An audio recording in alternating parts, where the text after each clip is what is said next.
you can be completely unfiltered and have, you know, you can just say anything and everything. You feel truly open and you feel truly yourself. This is your soulmate now, yeah? This is how she makes you feel. This is how you make her feel. It's a two-way thing. You guys have got this chemistry.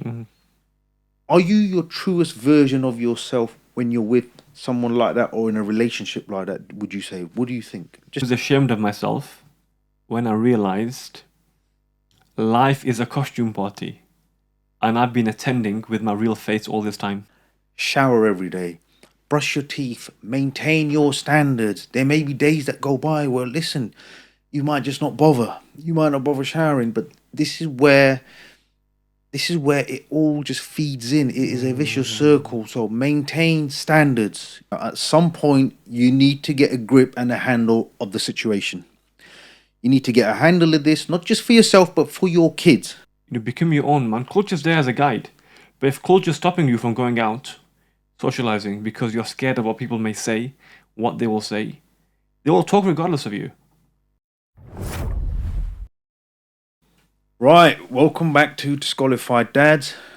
This is part 2 with Dr. Asif and the 5 stages of grief. Now, Dr. Asif, in part 1, we discussed the 5 stages of grief: denial, anger, bereavement, depression, and acceptance. And just to go over what we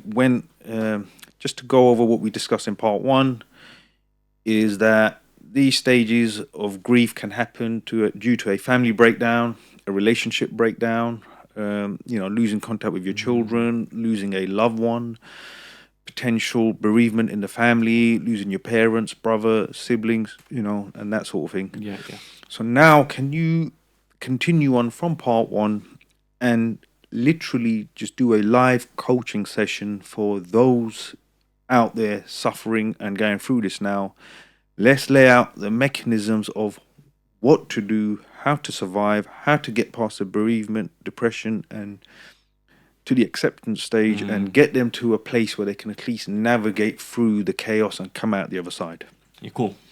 So with all my coaching clients, I agree a set of sessions. The first session is always a taster session.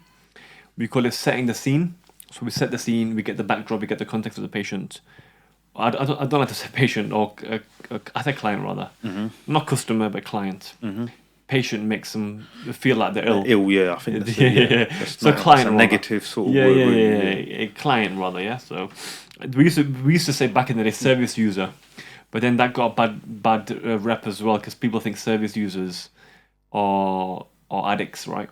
Because if you go to an addiction center, yes, a rehabilitation center, you're called service users. So I just say coaching clients. Yes. So I set the scene, and I always say, look, I'm not here to take money. I'm actually here to save you money, because if you have sessions with me, you're gonna save money at work, and you're gonna hopefully get back to work and all that good. Well, I heard this saying in coaching, because as you know, I'm doing some coaching myself now, learning some techniques and whatnot.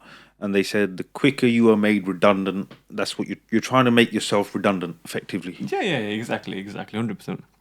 So I was trying to get clients back to work, back firing as soon as possible. And actually, a lot of my clients, I've got promotions. I've got a guy who started a new job literally in November, double the salary, etc. Just from a few sessions. He had 10 sessions.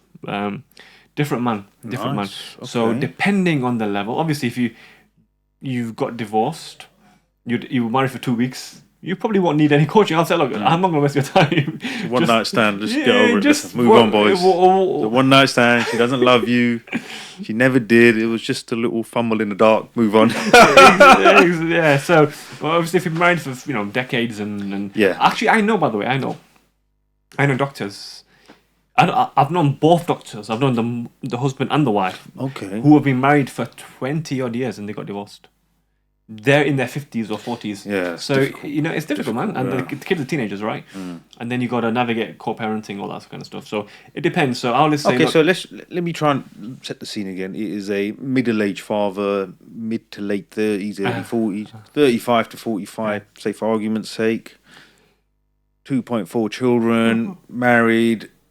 loves his wife, and as we're finding in the community, like all communities, women are initiating the divorce. They think they can do better, or they think they've had a raw deal. They've initiated this. Add to that, what makes it worse is these false allegations, and then denying access to children to get themselves the best positions, which then feed the anger, at least because of the injustice. The sense of injustice eats away at you and hurts you. So imagine that is the client. That's the scene. It's 3 months in, and by some miracle, someone's put me through to you, and I'm sitting in front of you. So, or when I say I'm Google sitting in front of you, let's go through the mechanisms of the coaching itself. Yeah, that's okay, fine. So, I will say, okay, the first thing I need to clear up: are you at inherent danger of self-deletion? Because I think that's important, right? We need to establish that. I would say most fathers, or every father almost that I've spoken to, it has crossed their mind at this stage. Yeah, it does cross their mind. Okay. So crossing their mind is one thing. Then my second question will be, have you thought about it enough to actually have plans, techniques, wills, last rights, notes, etc.?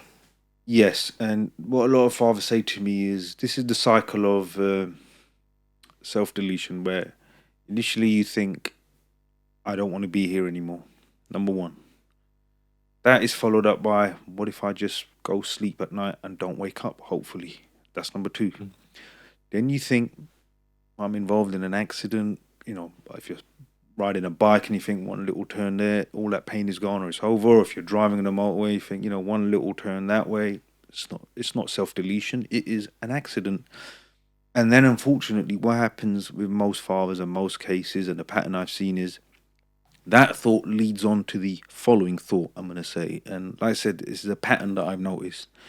Is if I'm going to go down anyway, I'm hurt, upset, I am facing this injustice, I am fighting a system and a monster and a society that has allowed this. Because that's the other thing. It's the society that you think that has enabled for this to happen to your children, to any child, That also hurts as well.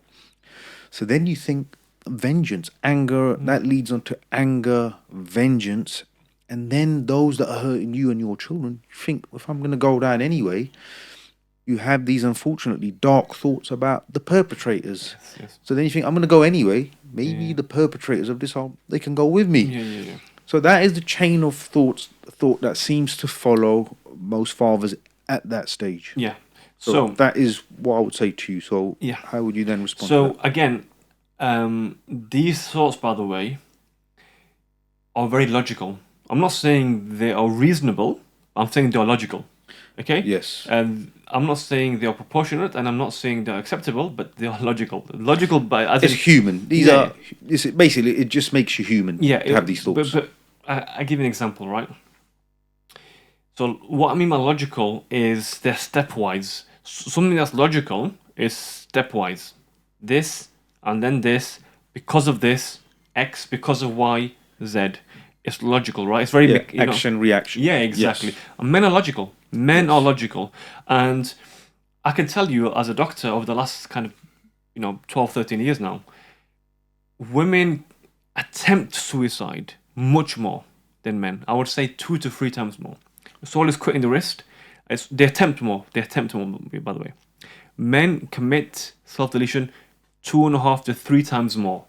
Women attempt more, by the way, but a lot of them attempts are cries for help. They're not actually real attempts. Right, okay, let's just dissect this for a minute. And look, I just want to put out there, Dr Asif is a doctor, he works in a hospital. Do you want to just say how long you worked in the medical profession, just to give some context? Yes, I've been a qualified doctor now, fully registered since 2013. 10 years. 10 years. It's a decade. And a year before that, I was working as a doctor on pre-registration. So I'm going to enter my 12th year in 2024. I've worked in A&E, worked in all sorts of rehabilitation medicine, still work as a doctor. I'm still very much active in medicine.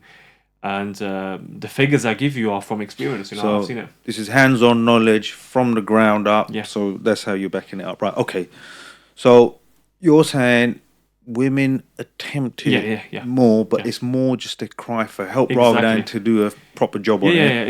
It's But not. men deliver. They go for it and they do it. Men do it. So I've even heard, sorry, Doctor, before you carry on, I've even heard that men, when they go, especially from this sort of, family breakdown, child contact, CMS on your case, that they go in a very violent way. very violent. I've way. heard this. Is that correct? Yeah. So men want to obliterate themselves. They want to do it in such a fashion.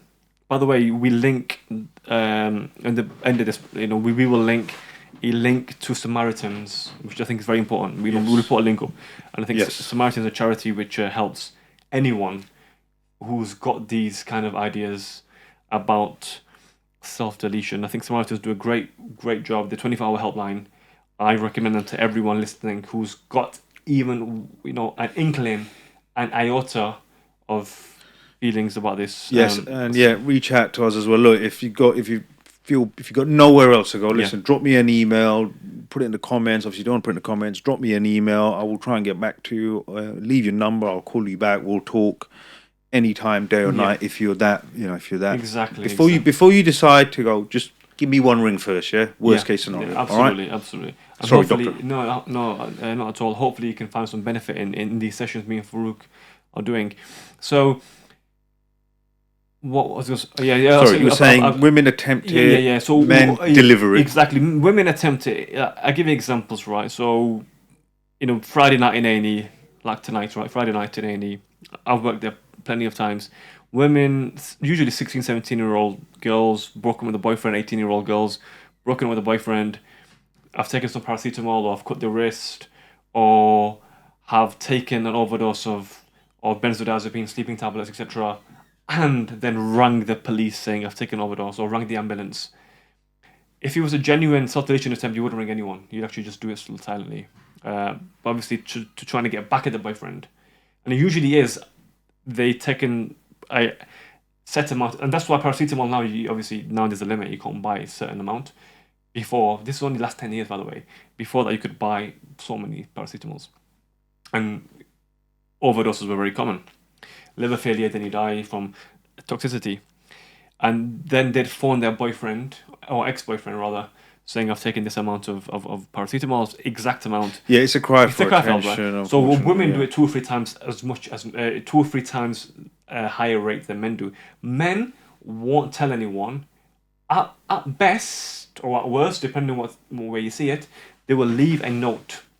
So there was a famous gangster, right, a couple of months ago, from London. He took his own life. Really? Yeah. Famous gangster. I don't know his name. It was in the news in October, literally 2 months ago. It took his own name. It took his own life.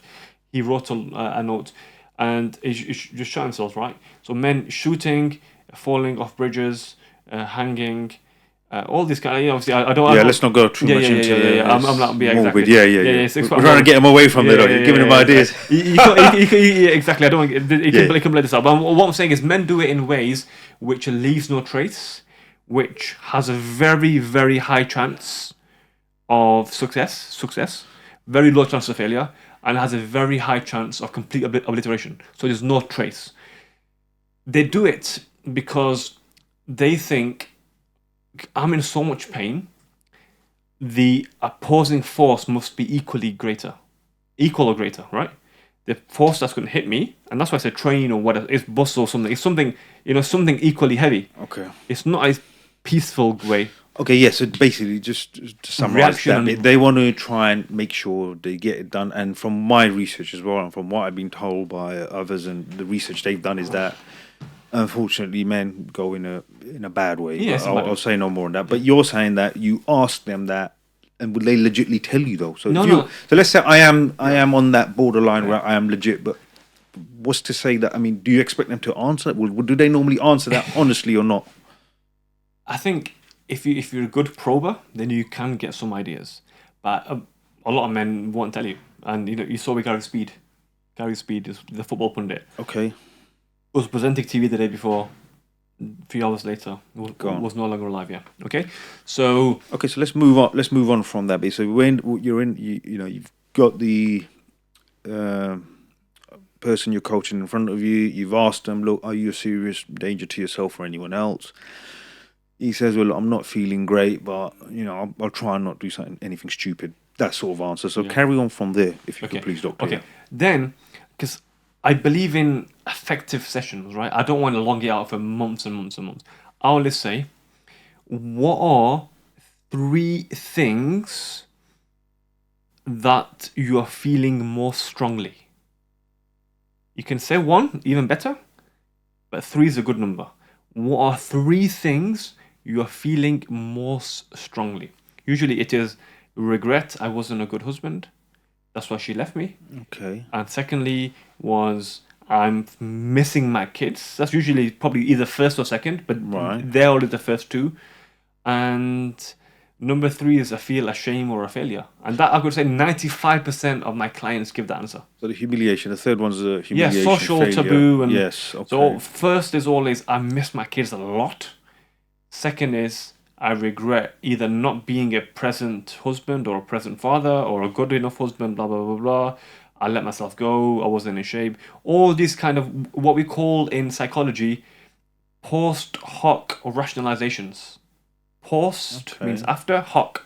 Post after the event rationalization. So after something has happened, you're trying to rationalize why the other person would have done that. So you're trying to get in their shoes, but with your baggage, with your kind of biases, you're trying to get in their shoes and say, oh, you know what, maybe I wasn't good enough, maybe blah, blah, blah, blah, maybe she could deserve better, blah, blah, blah. That's one aspect. Okay, so is that like self-reflection? You could say? Is that a good thing? Is that a good thing? No, it's not. It's not self-reflection because it's skewed by cognitive clouding. You're still in the grief process.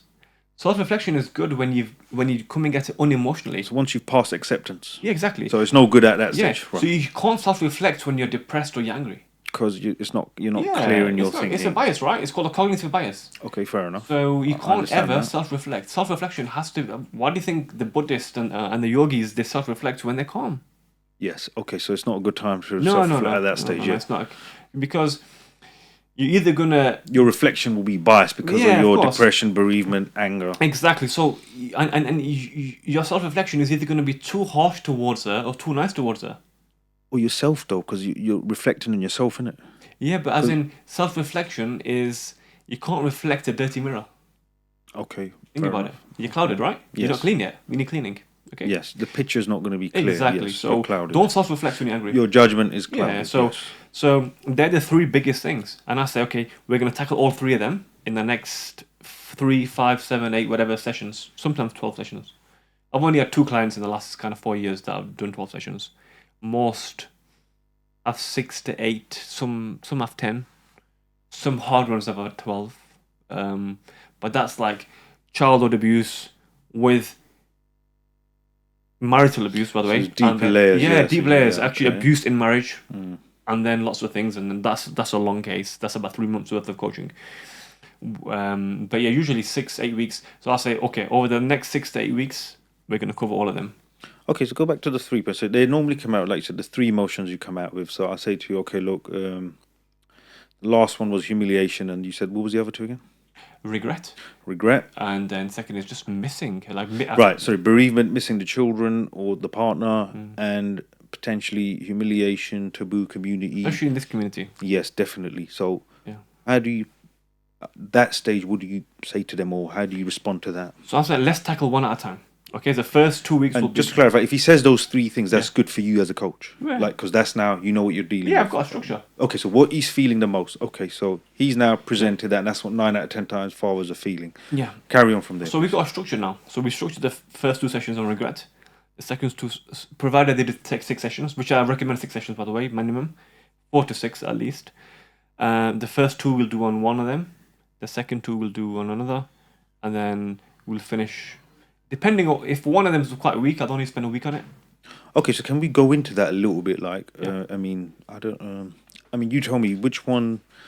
Or just do a little summary on each one of how you give them a few mechanisms. So those at home now going through it, some mechanisms they can use Okay. and practice. So, Go through each one, Okay.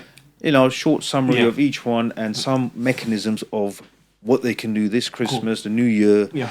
in their journey towards healing and growth and getting past this and getting to a stage where they can manage. Cool. So regret. Let's start with regret. Yeah, it's one of the most common ones, right?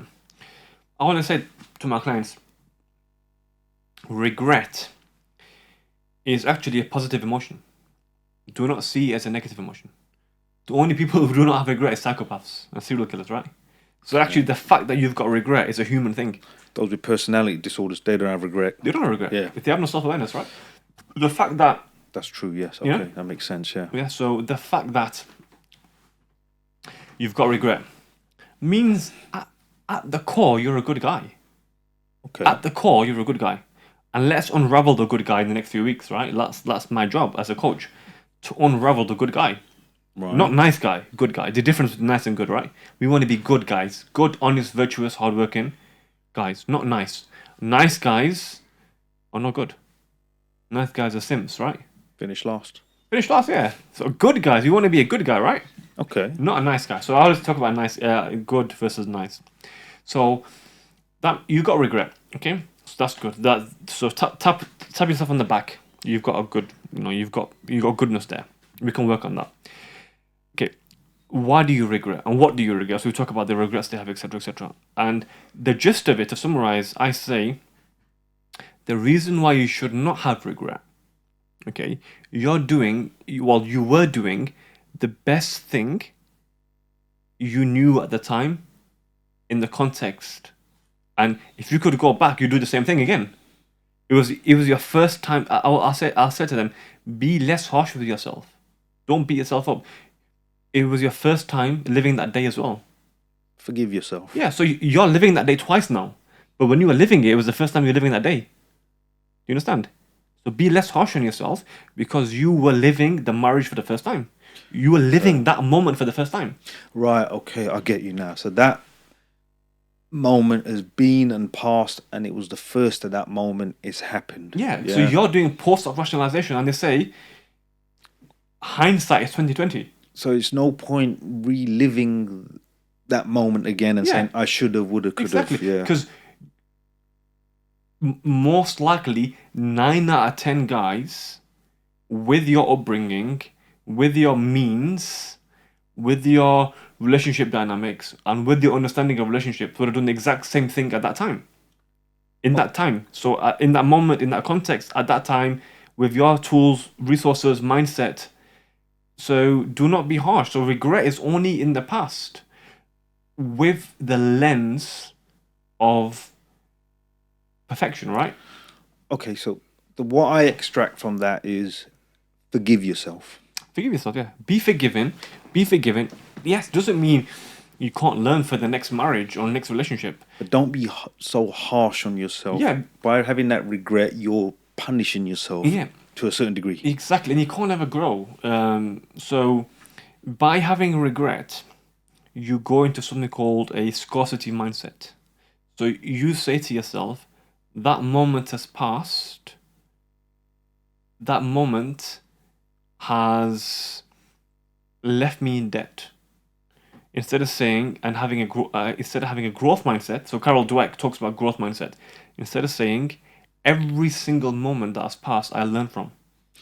Okay, so you extract something from that course. moment. Yes. So there's 3 levels to it, right? Or I think 3 or 4. The first thing is bad experiences give you lessons. Good experiences give you memories, and the worst experiences. The good experiences give you memories. Bad experiences give you lessons, and the worst experiences give you wisdom. Right. Okay. You understand? And I'm like, okay, bad experience or even worse experience, giving you wisdom for the future. Have a growth mindset. The milk has spilt. You can't cry over it. And probably, if you could do the moment again, you'll probably do the same thing. Because you had a certain mindset then. So in that moment, it is what it was. in that moment Yeah. of time for whatever reason or circumstances that your brain function was. Exactly. So it's no point Yeah. reliving that moment, torturing yourself. And by torturing yourself, you're just holding yourself back. Your brain or in your journey, you cannot grow from this because you're purposely holding yourself back Yeah. with regret. Yeah. That's what I'm extracting Yeah, from exactly. this. So to put it in a simpler word, you knew what you knew at the time you knew. Okay. So you can't learn backwards. Yeah. So you can't undo what you knew. The situation's played out. We have to accept the situation for what it is today and right now, and to build and springboard from here forward. Yeah, exactly. And just to reiterate, if you could go back in time, you would do the same thing again. Because you had that level of knowledge, right? You had that same level of insight. Yeah, so you couldn't have, right. Okay, so basically, you have to accept that you didn't know any better at the time. Hence, you cannot beat yourself up because you didn't know any better. Exactly. And I think, because we've drilled this point home now, and I want to end on this good line. I think people have said, people blame their parents for, my parents were harsh. They say, be merciful to your parents because it's also their first time being parents. They did their best. You know what I mean? They did their best in the circumstances they had. And so extrapolate that to everything. Okay. It's your first time being a husband. It's your first time being a wife. You knew no better. So why regret? Why regret? So just move on. So that's and also I wanted to say as well, just going on for that. Mercy. Show mercy to yourself, and like people are so harsh. Yes, be merciful to yourself. Be kind to yourself. Yeah, be exactly. Self-care is not selfish. I've heard that saying before. Exactly. Okay, I think that's a good segue to end the regret on. Let's move on to the next emotion. Yeah. So the next emotion is missing kids, and so does that form part of bereavement? The bereavement and the depression. Yeah. The bereavement feeds into the depression, and look. Just from a normal human perspective, they are your children. It is something that is placed in. They're your kids. You're gonna love them. Whatever happened, look. This is how I've said it. The only time I think anyone on this planet loves anything apart from themselves unconditionally is when and I say children, but I say children up till the age of 10. I say before they start playing computer games and want things. That innocent age, when they look at you, and this is what I'm saying, they look at you, they don't care whether you're by society standards, whether you're rich or poor, or you look good, or you're big, or you're strong, whatever society's they do not care. They love you unconditionally, and that you're a superhero. Listen, doesn't matter if you God forbid you got limbs missing. It doesn't matter. These kids love you. You're their mum or dad, and especially I think with dad, superhero, because dad has that role of the leadership role in all communities. Ultimately, I believe, and those kids will love you unconditionally. Only up until that point, no one can love you unconditionally. Beyond that, I don't even think your kids can love you unconditionally beyond that certain age. Yeah. And to miss out on that, and you love them, I think, unconditionally, because that innocent look in their face. Listen, man, they're your kids, innit? So that sparkle is suddenly being taken away from you legally, legitly by this society. So that pain, injustice, anger feeds that bereavement, and then that depression. So sorry, exactly. I'm taking over. Sorry, carry on, Dr. Asif. So just as a caveat, great point. Just as a clarification, difference between bereavement and depression. Okay. Just sorry to get technical. That's fine. But let's do it. I'm a geek at heart. So bereavement, right? Bereavement is mourning or being upset at a specific loss, right? Okay. Bereavement. So, you could bereave your pet dog. Okay, that's understandable. You know what I mean? Like, you could bereave a loss of a house, a loss of a job, a loss of a spouse, a loss of a child. Bereavement is being upset, sad, despondent at a specific loss. Okay? That's bereavement. And, you say someone's lost, a parent or a partner, you say, recently bereaved. Okay, depression is low mood, lack of energy, lack of interest, lack of enthusiasm, and kind of zest for life, which can be from bereavement, or it can be non-specific. So what you're saying is depression is a secondary effect of the primary condition being bereavement. Yes. Just to make it technically, put it technically, yeah. So bereavement is the cause. Depression is the effect. Effect, exactly. So cause and effect. Cause and effect. Yeah. So bereavement is the loss. It's actually the mechanical loss, and what follows the loss is the depression phase. So depression, yeah. You could say bereavement is the emotional loss. That person's no longer there, or they die. No. Bereavement is a physical loss, as in physical. They're not there. Physically, they've been removed. Hence, emotionally removed. Yeah. As in, like, if your missus ended a relationship, she's left the kids. Let's say she's even left. You miss her emotionally. That's a bereavement. Yeah. So you miss them emotionally. So by her not being there physically, and she's no longer available to you emotionally, exactly. indirectly. Yeah. So them not being available is the bereavement. Okay, either physically, emotionally, whatever the case may be. Then the knock-on effect of that bereavement is the low mood, the lack of will to live, the despondency, the despair, the general apathy for life, indifference. I don't want to get out of bed. I don't care what I eat. That's depression. Depression can last 3 months, 6 months even. And then you go into a severe form of depression. Okay, this is called. So you got chronic depression, yeah. So you got really chronic depression. But one of the main symptoms of depression is anhedonia. Anhedonia. Have you heard of hedonism? Yes. So hedonism. Opposite of hedonism is anhedonia. An is opposite of anything. Okay, it's the other side, yeah. So it's actually the lack of interest and pleasure in things. You have no interest in pleasure. Yeah, exactly. Yeah. You're so placid. You're not pleasure seeking. Yeah, you're essentially a vegetable, right? You don't want to go out. Okay, yes, you're a zombie. So that's anhedonia. That's one of the main symptoms of depression, by the way. Sleeping a lot, not socializing is one thing, but anhedonia. You know what? I was a big gamer. I was a big whatever. I don't do it anymore.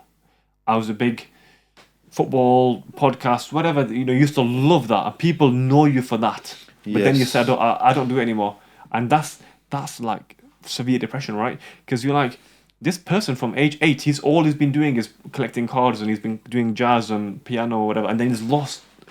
And I know people, by the way, that do that. They go into severe depression. They were photographers and videographers and great. That's all they do. Dad dies, mum dies. Yeah, they lose their enthusiasm. Okay, so and that's called anhedonia. So how do we progress from that? How do you help, or what tools can you give us to help those to get through that stage? Give us some tools and mechanisms that we can use. All right. So anhedonia, that's a stage which I believe, if you're in that stage for a long time, you need help. Okay, that needs help.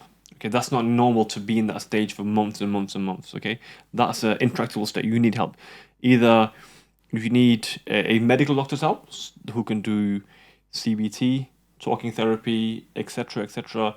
You need to either see a psychotherapist for CBT, etc., a life coach, mindset coach, or counseling, etc. You need some help when you get to the stage of anhedonia, because you can lose everything, but people still love knitting or whatever the case may be. When you lose the love of knitting or lose essentially the love of your life, but is there nothing they can do to say snap out of it? Because it is a momentary mindset. Sometimes, depending on where you are, one day you could snap out of it for a few hours, and that could help you. And the next day it might be longer. So, is there anything we can say to them? Because look, my mindset is more from, I would say, get a grip, snap out of this. Yeah, go for a walk, go specifically to a coffee shop, buy a coffee, sit there and watch the world go by. Get out of your environment. My personal advice for someone going through that right now is, look, snap out of it, get a grip. Go for a walk, a run, jog. Just go and have a coffee, but do something. Change your environment, because you're just feeding into that. It's a cycle that you're feeding into. Is there any other mental exercises that they could do themselves? Because look, when you're in that stage, 9 out of 10 times they don't want to get out of it. That's the other thing. They're happy to sit there because they don't care. So can you give us some insight into how someone can? Because look, I think when you're going through trauma, so let's go back to the original situation. That trauma's hit you, denial, anger, your nervous system's shot to bits. Fight, flight, freeze. Any given moment, you've got those adrenaline. Exactly. And when your nervous system's shot to bits, you've got this uncontrolled rage and fuel and energy and adrenaline at times. You don't even need sleep. You can go for hours without food. It doesn't affect you. You can potentially rewire your brain and focus it and channel into a certain direction to achieve your objective. So I'm saying from that element, is there anything they can do to snap out of this now? Do you see what I'm saying? Yeah.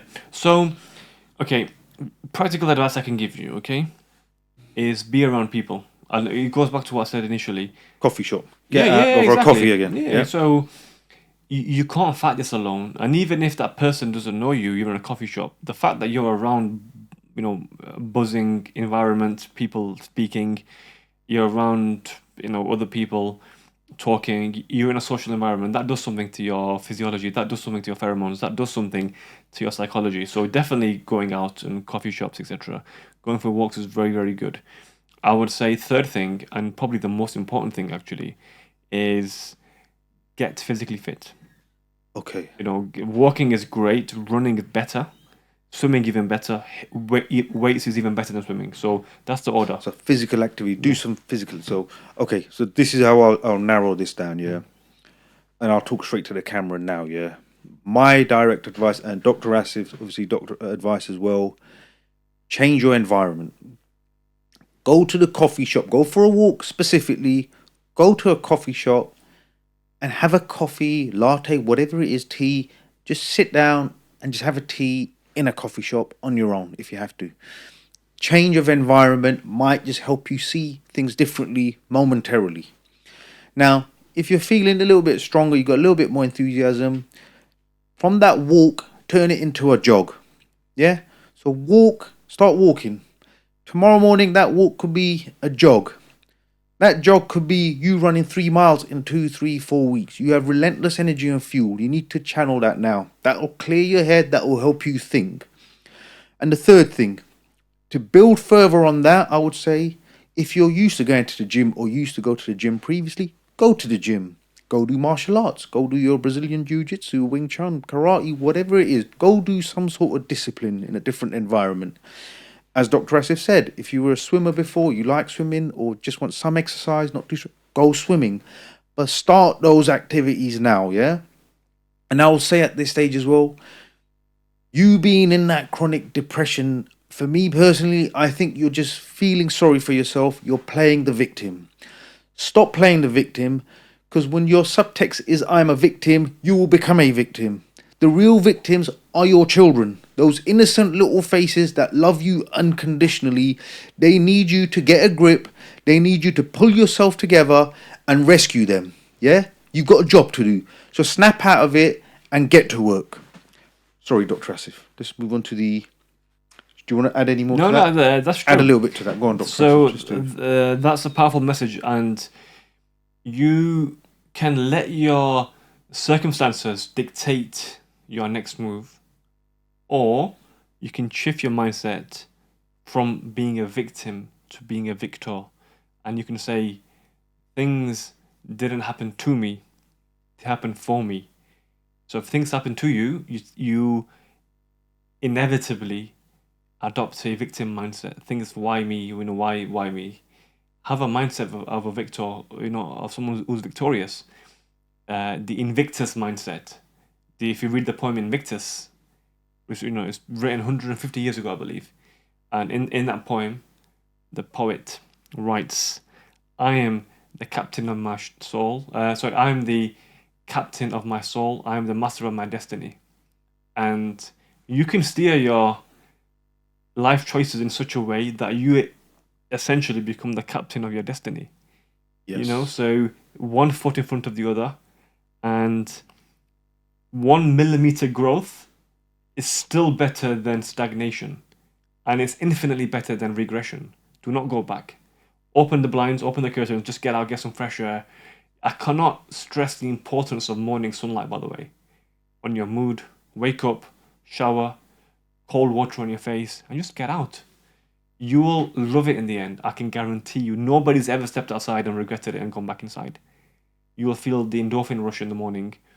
And I would suggest, like Farouk said, coffee shops are great, by the way. I'm a big believer in coffee shops. I get my laptop and work there, get a couple of coffees, and actually a couple of coffee shops now do subscription coffees, so you can get 5 a day. Yes. Have you heard that? I use that. I max that out, by the way. Yes. I used to get 5 coffees in a few hours.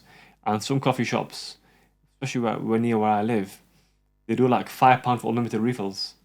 And I just bank it out and just speak to people, and you'll be surprised of who you meet there. You'll meet people you can network with. The thing is, I think what I find mostly with that is the momentary change of environment. Yeah. For a split second, for 2 or 3, 4 seconds, you might just forget the reality of what's going on. For 2 or 3 or 4 seconds, you might feel normal. And I think you just touched on something very important. Shower every day. Brush your teeth. Maintain your standards. There may be days that go by where, listen, you might just not bother. You might not bother showering, but this is where it all just feeds in. It is a vicious circle. So maintain standards. If you're homeless, you're living out of a car or van, shower in the gym. When you're at a friend's house sofa surfing, use the shower. Push the boundary. Say, listen, do you mind if I grab a quick shower? Wash your clothes wherever you can. Try and maintain those standards as long as you can and wherever you can, yeah? You are in the trenches effectively. Your job is to survive. And in order to survive, you need some sort of regimen and discipline. You have unlimited fuel and energy. You can't sleep, you can't eat, but you can still keep going. So channel your strength and energy to maintaining certain normalities, maintain standards, change of environment. If you're in a zone where you forget for a few seconds, make the most of it. Come back a little bit recharged to face the situation. Sorry, Dr. Asif, carry on. Yeah, no, absolutely. Where there's a will, there's a way. And you have to... We went back to the concept of self-care. Self-care is not selfish. It's actually selfless. The better you look after yourself, the better you can look after other people, your kids eventually as well. So definitely self-care, it has to be up there as the biggest advice I can give anyone. Get out, get in shape. Don't let yourself go. Yes. And a sharp mind has a sharp body, and a sharp body has a sharp mind. So definitely get in shape. There's no excuse. I'm living, homeless, or I'm living whatever the case. I know people who have very little, but yet make the most of such a little what they have. So you have to really push the boundaries, get out there, and level up. You can do it. You can do it, yeah. Okay, doctor, let's move on to the third emotion. So how do we tackle how do you tackle stigma? The third emotions, the humiliation? And look, I recently discovered of why fathers go into hiding, fathers remain in hiding, they don't get out. And I've pinpointed it after just pondering on this, for many days and nights. It's the humiliation factor that makes them hide away, and that humiliation factor comes from the fact that you're a man. Yeah, in the South Asian community, your marriage is broken down, your wife's left you. There's a humiliation to that. Add to that, as a man, your kids are being taken away from you, and you can literally do nothing. You are absolutely helpless as a human being and a man, and a society has demasculated you in this way. And that humiliating factor is what stops you from getting out, from doing the previous things that we've just mentioned. Exactly. So it's a vicious cycle. Just touch on that a little bit, please, if you could. So that's a good point, because in many cultures, there's 2 layers to it. There's the initial layer of divorce is a taboo. Marriages are meant to last for a long time, especially if the woman is... You're seen as a failure. Yeah, exactly. Yeah. Especially the woman's relative, and it happens a lot of time. Woman's, the female is a second cousin or whatever, and it's seen as a double failure. You've not only failed in your marriage, the family politics come into play as well. Yeah, and then adding on top of that, the lineage is through you as a man. The kids take your surname, and the fact that they have been taken by the mother, and you're effectively helpless. Yes, in a state to which not only facilitates and enables this, but a state which actually funds and supports Yes, and advocates for this. by design. Exactly. By design. So you're helpless on many fronts. So kids have been taken away, wife's gone, and a lot of the time, job, house, whatever. And as men, it's hard to keep face. We live in a society, like Kafka said, Franz Kafka was a writer, and I recommend people to read him. Actually, he's an interesting man, Franz Kafka. Mm-hmm. He wrote a book called The Metamorphosis. Great book, by the way. Great book. I think he was Russian. I'll have to put it on my list to read, as I'm doing a lot of reading these days. Good man. It's part of self-development. Absolutely. Reading, lifting, all these things. Yeah. Absolutely. We'll touch on this after again. The self-development and Yeah, exactly. Again, it's a good way. It's a good way to end for the viewers. So Kafka talked about. He's got a great quote. The quote is, "I was ashamed of myself when I realized life is a costume party, and I've been attending with my real face all this time." So, yeah, life is a costume party, and I was attending with my real face. We know this better than anyone in the Asian community. Life is a costume party. It's all about showing face. It's all about keeping up appearances. It's all about honor, pride, dignity, keeping the politics under wraps, showing happy families. And when the word gets out that you're divorced, you feel as though your whole worth as a man has been diminished. So of course a lot of men go into hiding. Of course a lot of men feel emasculated. Of course a lot of men feel diminished and reduced. And of course a lot of men feel very much the need to kind of recede into hiding or recede into disappear, hide away. Yeah, infrequent contact. Lone wolf. Yeah, of course. Yeah. So how to overcome that? Oh, can I just touch on something you said, Doctor, before I forget? Yeah. So, you said life is a costume party. Now let's just touch on that. Costume party. I am taking that. Listen, I am taking that very seriously. As you can see, I've always got my costume these days. But that's mandated by the feds, right? Yeah. The feds have to. Yeah, absolutely. It's past 6 p.m. So yeah, my tag. I've got my tag on. Listen, I've got my tag on. Okay, look, but the thing is this, doctors. In life, generally, everyone has a costume on. So let's say your work face, your family face, your face with your friends. Is anyone ever truly themselves? Like, do you see what I'm saying? I sometimes wonder, like, is anyone truly ever their true, authentic self, or is it that different people bring out different characteristics in you, different energy exchange, the way people make you feel, your environment? Is anyone truly expressing themselves? Okay, we don't drink, never have drunk, but apparently they say when you drink, you become your real self. They say, you start, okay. So that's when the mask comes off, right? But, yeah. But I think you're right. You're probably only your authentic self when you're in the shower or when you're by yourself. That's the only time you're yourself. You've always got some sort of pretense. Your true form of expression. I think that's why people adopt pen names. Okay, so let me just put it back to relate it to the subject. So then, could you potentially, if you're going to be your true self in front of anyone, if you're with your wife and let's say you truly are in love, she's your soulmate. She's your soulmate and she's your wife and you love her because you're completely unfiltered and you can just truly be yourself around that person. Mm-hmm. Would you say that is a correct sort of statement to make in relation to being your true self? I think one thing I've learned over the years of my development, because that's it, going back to the first point we made, you do not regret who you were. You celebrate your growth. You don't regret who you were because that was absolutely necessary for you to become the man you are today. So do not regret how you were back a few years ago, the different version of you. That was just a version 1 or 2 or 3. Now you're a different version. You're version 7 or 8 now. So celebrate the fact that you've grown and changed and developed. Do not regret the fact that you were a lesser version.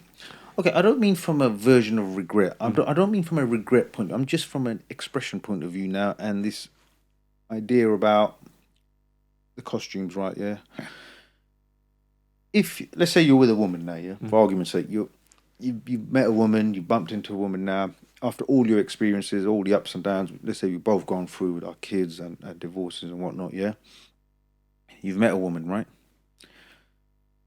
You know, and generally when you to youngsters out there, when you're with her, you know, you love the fact that how she makes you feel about yourself. You know, there's a good chemistry. You guys have a laugh and a joke. You're best friends.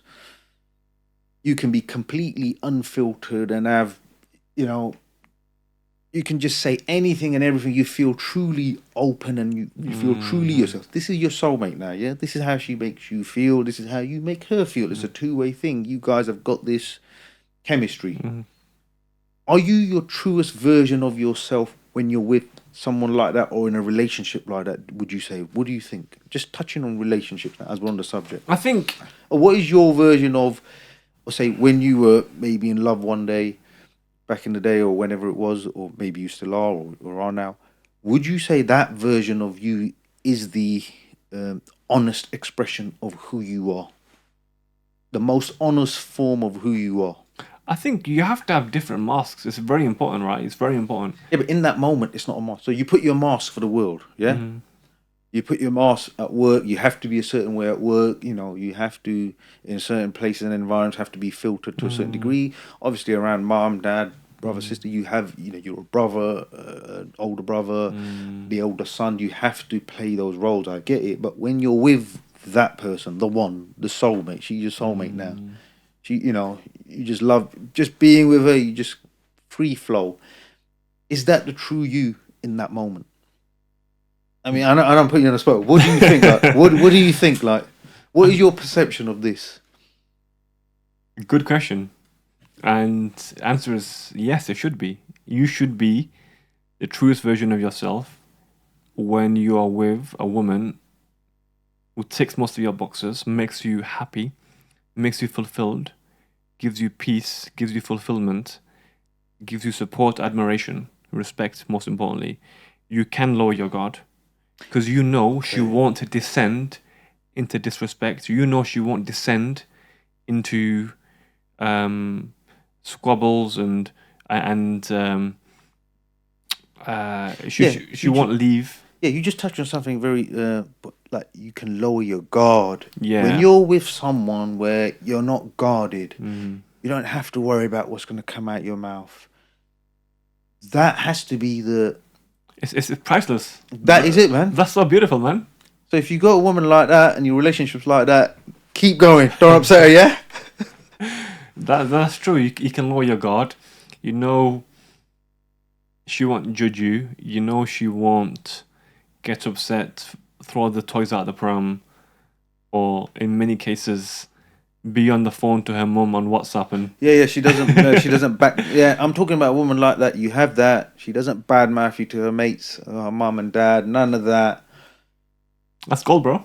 That is gold. Do you think in your lifetime or our lifetime, do you think we could attain that? Inshallah. No, listen, I just thought I'd touch on it because self-expression. Because look, now let's just I'll say it here right now. Sometimes when you're on a podcast, you're going through this journey. You know, you've been involved in some big events and stuff and whatnot. And you know, like there's imposter syndrome. There's talk. You know, people talk about imposter syndrome. Then when you sometimes do something, was that truly you or was that someone else? Then this idea, are you capable? And then we go back to a father or anyone who's going through this trauma and pain, a heartbreak. And they're thinking, I can't get through this. And this is my point. Maybe you are that guy. You were always that guy.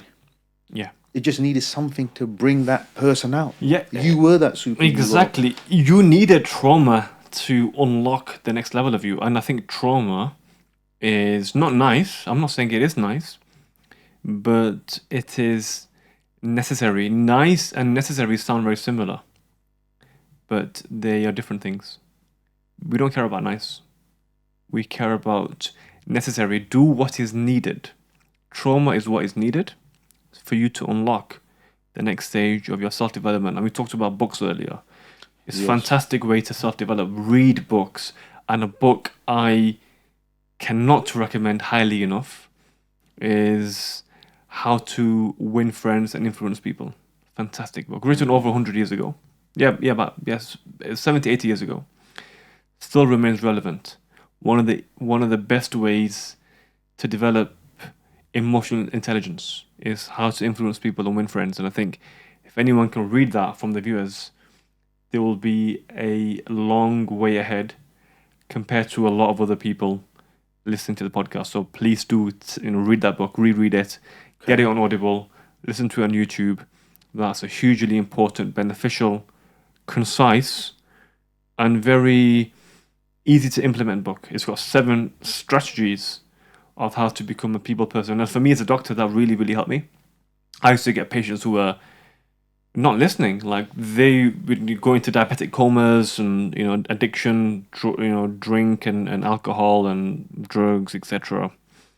And I couldn't get them to listen to me. Mm-hmm. And this book changed my paradigm as a doctor. It really changed the way I spoke to patients. Okay. Yeah. So I recommend it to everyone. And as a coach as well, it's really good to get that book. Okay, Doctor. There's a few things I still want to talk about, but do you want to add any more to the onto that third emotion, humiliation? Do you want to add any more to that? Okay. Because I know we sort of went off track with the expression. Yeah. Your costume and all that. Yeah. Sorry. So. Yeah. So no, I think humiliation is very true, because we need to see cultural norms, social constructs and mores as exactly that. They're just constructs. It's an illusion. It's an illusion, right? I look at it as none of this stuff exists in your reality. Yeah, exactly. You're mourning the loss of your children, so none of... Yeah, exactly. Shove all this aside. Yeah, exactly. So stop playing happy families. Stop being a people pleaser. Exactly. And that goes into a deeper topic of complex PTSD, into self-deprecation. It goes into overextension, childhood trauma, goes into CEN, which is childhood emotional neglect, and it's very complex. I'd love to talk about this, by the way, because especially we can do another episode on the effect on kids that trauma has on kids. Yeah. But what we'll say is, look, if you guys want to hear that, you want to know more about that, if you want Dr. Asif back and you want to get more technical about these symptoms, traumas, childhood traumas, anything like that, if you want it to be discussed, email me or drop it in the comments, and I'll bring Dr. Asif on and we'll try and cover all of this. Sorry, Doctor. Yeah, that's fine. So, so where were we? So humiliation. Okay. So taboos and society, etc. Stop living, and I say this directly to the camera. Stop living vicariously through your culture. Become your own, man. Culture's there as a guide, but if culture's stopping you from going out, socializing, because you're scared of what people may say, what they will say, they will talk regardless of you. They'll talk about you for a day, and then the next day will be someone else. So go out. People have got short memories, and stop living, or stop living, because you essentially, that's what's happened. You stop living, right? So stop and not living because of people's perceptions of you. And people will talk, but they will forget very quickly. And there's something here called the spotlight effect, right?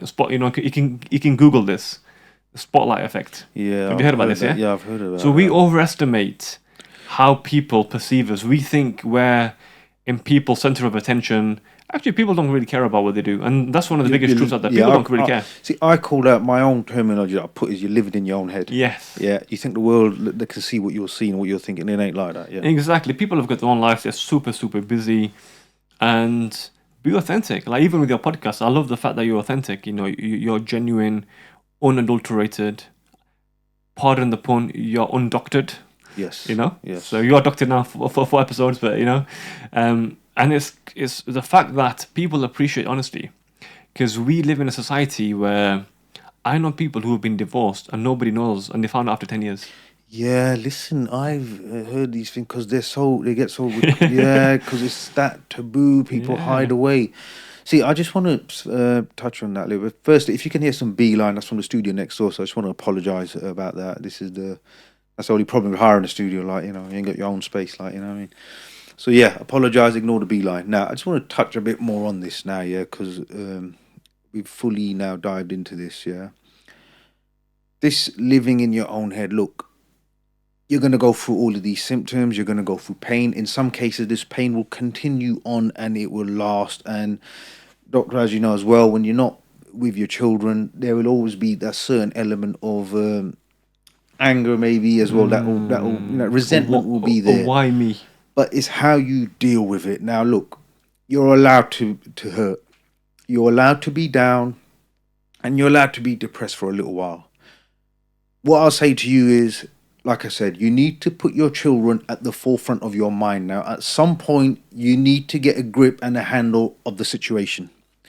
You need to get a handle of this, not just for yourself, but for your kids. For your little kids, those innocent faces. You have to give this your best shot for their sake. So at some point, you're going to have to say, you can't be any more humiliated. Secondly, stop living in your own head. Thirdly, when your children have been taken away from you, what anyone else does or thinks, or what you think the world thinks about you, the people you went to school with, your colleagues, your work, your family, no one cares. You need to get past all of this and say, I do not care, because what is paramount is me, and me giving it my best shot to go and see my children for their sake. That is your priority. So then what you do is, as we said, all the practical methods. The practical method, again, I'll go over. Go for a walk. Go for a coffee. Go for a drive. Go to the gym. Go for a jog. Start doing different things. This will change your mindset for a little while. The adrenaline, the exercise can shift your mindset. And when your mindset shifts, then you start thinking, what can I do? What can I possibly do? What are the sticking points of my case? Where can I work on? Sit down, write a game plan. Read a book. Start studying family law. Start studying other things. Start reading books. At some point, you're going to have to save yourself. It will come a point of when you've hit rock bottom. There is no one else there. You are alone. You have to pick yourself up and decide that you're going to rescue yourself. You are your superhero. You have to pull yourself up from the ground up and start climbing. Literally, you have to start climbing and believe that you can do this. You can do this. You can do it, and you can do this. And you have to start telling yourself that. So get a grip. Pick yourself up. The hurt and pain will be there, but use it in a positive manner. Use the pain to rewire your brain. Write down on a piece of paper. This is what I'll say to you. This one practical step. Write down on a piece of paper every attribute and skill that you have. Mm-hmm. If you're a good talker, just write down you can talk. If you're good with gadgets, if you're an IT person, let's say you've got a physical presence, you're in good shape. Write at every physical attribute you have. And then figure out how these attributes can be directed to your purpose. And your purpose at this stage is pull yourself together to then at least give it a good shot to fight for your children. And like I said, watch all my other videos. I go through the processes, the family court, what they are, what form to fill in, Mackenzie Friends, all of that. They're covered on many other videos. Go and watch those videos. There's plenty of information on there. But look, get a grip. It's not easy. Get a grip, but you can do this. We believe in you. Believe in yourself. Dr. Asif, is there anything else you can talk about this growth mindset? Yeah, so read the book Growth Mindset by Carol Dweck. So she bases the book on a group of youngsters in kindergarten in America who were given a task, and they were split into two.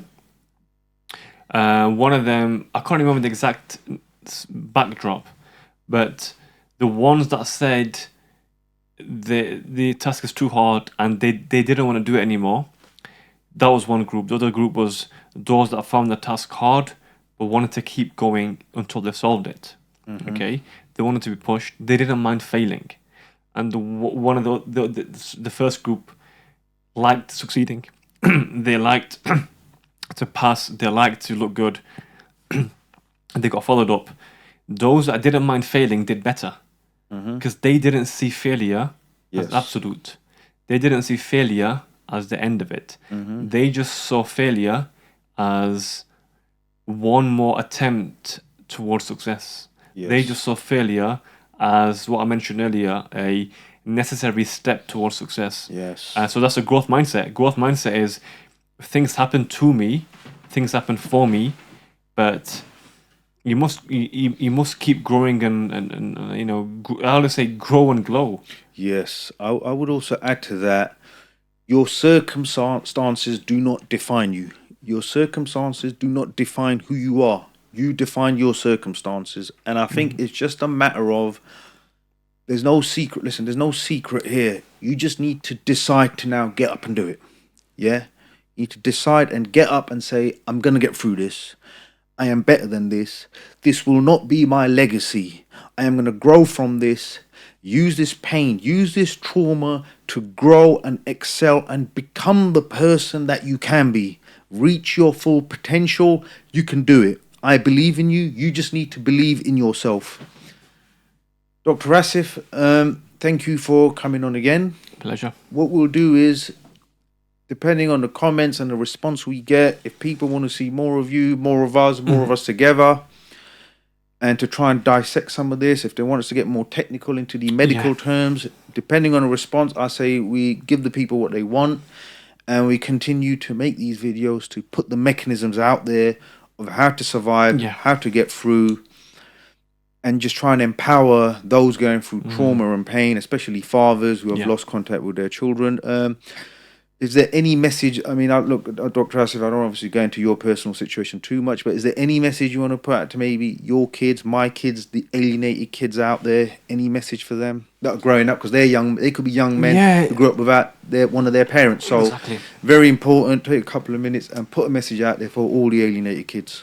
I think the message for all children who haven't seen their father for months, many times years, and building on your message, your very powerful message, is believe in yourself. And I think self-belief really is the biggest determinant of your life's trajectory.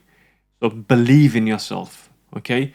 Your father may not be there in your life, but he is documenting his journey for you. He is setting a blueprint on how to successfully live life in the 21st century. It's becoming increasingly hard to become a well-balanced person in this society. Your father is setting an example through his channel, through his videos, and through his fitness journey and all his self-development journey. He's leaving you a blueprint on how to live life. He's leaving you not only a legacy, but a step-by-step guide, a manual, so to speak, on how to be accomplished people in today's fast-moving, complex, and increasingly fragile society. So, in short, believe in yourself. You know, if men in their 30s, 40s, and 50s can change their life after trauma, so can you. And it's a shame you've had to go through this, but rest assured, you might not be there in sight, but you're certainly there in thoughts and in mind. Yes, on that note, listen, my final message to all alienated kids, and I keep repeating it, seek the truth. The truth can set you free. Kids, I love you. Watch this space. Disqualified Dads from the trenches. Over and out. Dr. Asif, thank you for coming. Absolute pleasure.